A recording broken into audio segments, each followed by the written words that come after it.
Hello बच्चों, let's read this question. Which of the following conditions cause erythroblastosis fetalis? बच्चों, erythroblastosis fetalis को आप और कैसे जानते हैं? ये हीमोलाइटिक डिजीज है. Haemolytic disease. Okay, haemolytic disease of newborn.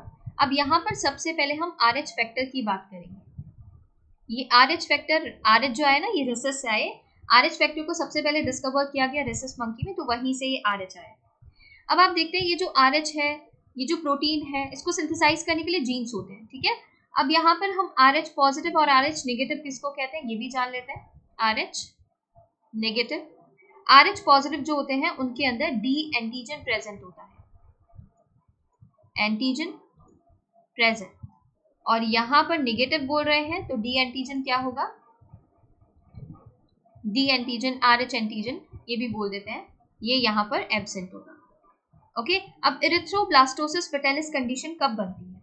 जब जो फीटस है ना, फीटस वो RH पॉजिटिव हो और मदर RH नेगेटिव हो, तब आपको इरिथ्रोब्लास्टोसिस फेटालिस कंडीशन मिलता है. अब यहाँ पर देखिए, ये आप देख रहे हैं, ये है RH पॉजिटिव.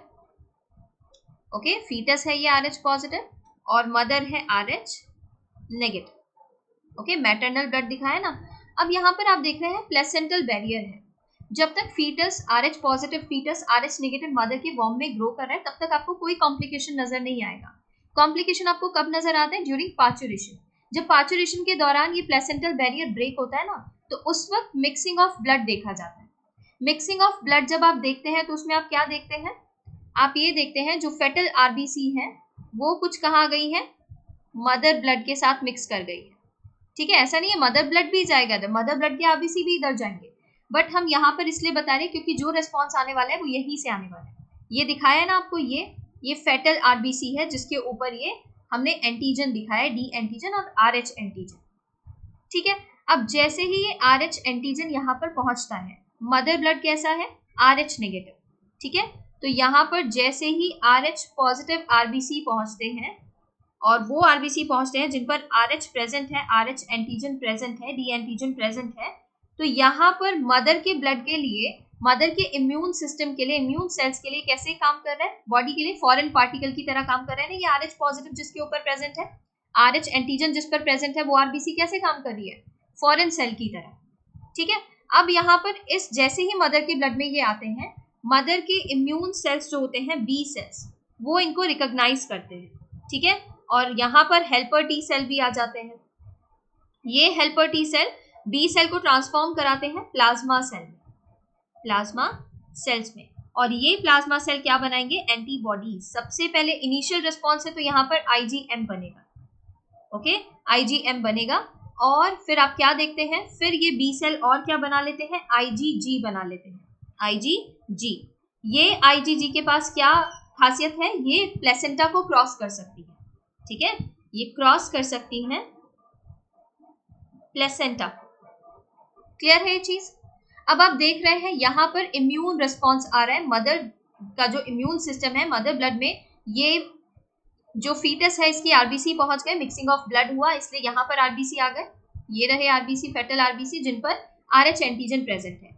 ये RBC मदर के बॉडी के लिए कैसे काम कर रहे हैं? फॉरेन सेल की तरह. तो मदर के इम्यून सेल एक्टिवेट हो जाते हैं, B सेल प्लाज्मा सेल बनाते हैं, एंटीबॉडी बनाते हैं IgM, और क्या बना लेते हैं? IgG. बट यहाँ पर आप देख रहे हैं ना, मिक्सिंग ऑफ ब्लड बहुत छोटे समय के लिए है, उस वक्त पार्चुरेशन हो रहा है, तो उस बेबी के अंदर आपको ज्यादा कुछ कॉम्प्लिकेशन नहीं मिलते हैं. आपको जॉन्डिस मिल सकता है, ओके, एनेमिक हो सकता है वो बेबी, कुछ हो सकता है कुछ RBC उसके डिस्ट्रॉय कर दिए मदर के इम्यून सेल्स ने. ठीक है, ऐसी कंडीशन मिल सकती है. फर्स्ट प्रेगनेंसी में उतना कॉम्प्लिकेशन देखने के लिए नहीं मिलता. ये फर्स्ट प्रेगनेंसी की बात की हमने. बट जब सेकेंड प्रेगनेंसी होती है ना, तो उस वक्त आप देख रहे हैं, अगर सेकेंड प्रेगनेंसी हुई और फीटस फिर से RH पॉजिटिव हो गए, और मदर तो RH नेगेटिव है ही. ठीक है, मदर तो RH नेगेटिव ही रहने वाले हैं, पहले भी और सेकेंड प्रेगनेंसी में भी. ठीक है, फर्स्ट प्रेगनेंसी में भी, सेकेंड प्रेगनेंसी में भी. बट अगर सेकेंड प्रेगनेंसी में फीटस वापस से RH पॉजिटिव हो गए हैं, तो उस वक्त आप क्या देखेंगे? मदर के पास पहले से ही IgG एंटीबॉडीज बने हुए हैं RH के अगेंस्ट. ठीक है, RH के अगेंस्ट IgG बना हुआ है, और ये IgG प्लेसेंटा को भी क्रॉस कर सकता है. तो ये क्या देखेंगे? जब मदर वॉर्म में फीटस होगा तो उस वक्त ये आईजीजी क्या करेंगे, प्लेसेंटा को क्रॉस करते हुए उस फीटस के आरबीसीज को डिस्ट्रॉय कर देंगे। सेकेंड टाइम प्रेगनेंसी की बात कर रहे हैं क्योंकि यहाँ पर ये पहले से फॉर्म्ड है। क्लियर है ये चीज? तो इस तरीके से आप क्या देखते हैं, एरिथ्रोब्लास्टोसिस फिटेलिस, ठीक है, फीटस की डेथ करा देगा। अब यहाँ पर देखिए हमसे पूछा है conditions cause erythroblastosis fetalis, mother is Rh negative and foetus is Rh positive. ये हमारा करेक्ट ऑप्शन है। अभी बात की थी फीटस कैसा है, आरएच पॉजिटिव, और मदर कैसी है, Rh negative.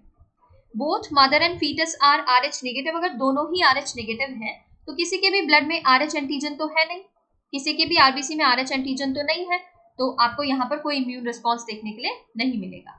Both mother and foetus are Rh positive. अब दोनों ही आरएच पॉजिटिव हैं तो दोनों में ही आरएच एंटीजन प्रेजेंट होगा, तो किसी के लिए भी ये जब मिक्सिंग ऑफ ब्लड होगा तो किसी के लिए भी ये आरएच एंटीजन फॉरेन पार्टिकल की तरह और फॉरेन सेल की तरह काम नहीं करेगा, ठीक है। जिस आरबीसी के ऊपर आरएच है वो फॉरेन सेल की तरह काम तो नहीं करेगा क्योंकि मदर आरबीसी पर भी आरएच एंटीजन मिल रहा है, तो ये भी इनकरेक्ट हो जाता है। Mother is Rh negative and father is Rh negative. अगर दोनों ही आरएच नेगेटिव हैं तो चांसेस क्या हो जाते हैं फीटस के, कि फीटस आरएच नेगेटिव ही बनेगा, आरएच पॉजिटिव तो नहीं बनने वाला है क्योंकि दोनों में से किसी के पास आरएच पॉजिटिव नहीं है। अगर 1% के फादर के पास अगर दे देते आरएच पॉजिटिव है, ठीक है, तो चांसेस क्या हो जाते हैं कि होमोजाइगस कंडीशन में है या हेटेरोजाइगस कंडीशन में ये आरएच है। ओके, तो उस कंडीशन में डिपेंड करता है कि 50% फीटस के चांसेस बन जाते हैं कि वो आरएच पॉजिटिव होगा या आरएच नेगेटिव, इस तरीके से आप देखते हैं। बट यहाँ अभी दोनों ही आरएच नेगेटिव हैं तो ये भी इनकरेक्ट हो जाता है। करेक्ट ऑप्शन जो यहाँ पर बन रहा है ना वो है ऑप्शन 1। इसके regarding information NCERT page number 196 पर गिवन है। Thank you.